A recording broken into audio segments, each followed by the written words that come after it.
me, the elementary school is the key level. And if you talk to all of us Christian educators, we say, give us a child till they're 7, you know, and we really can influence the way that they are for the rest of their life. The Lord be with you. And also with you. Let us pray. There is the sense of spirituality that because it's an Episcopal school, these kids spend some time in chapel. Surely your goodness and mercy shall And I think all of that is conveyed as well in how these kids act. You see it in their faces.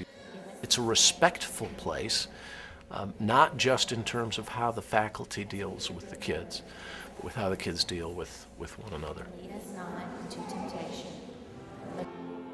I really just have one lesson that I try to teach, and that's that each child is a child of God. And that because they're a child of God, then they have the courage to be the person that God's called them to be.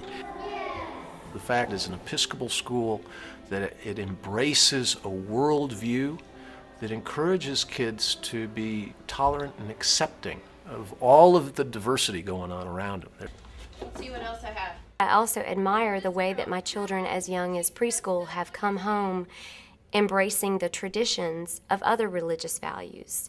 Half of her face is kind of like a skeleton and the other half is her real face, right? Yeah. What do you think that means? Does anybody have any idea?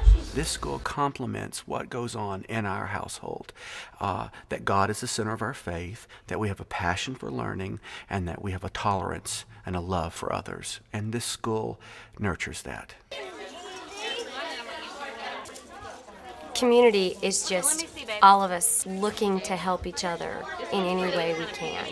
It's become very, very personal to me. I'm on the board of a foundation that began because a parent at St. Peter's lost a child. Emily was not even a student here at St. Peter's. She would have been. She was just a baby. She was just 2 years old.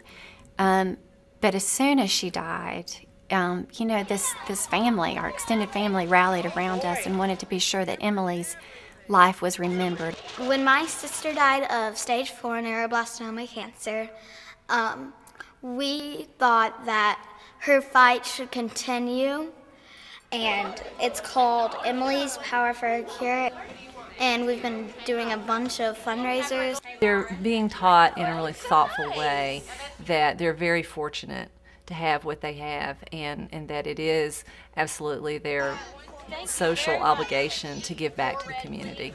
One of the things that drew me was the fact that they were so community-driven and philanthropically driven and involved the children in these activities. I think it's very rare, the relationships that you can develop here.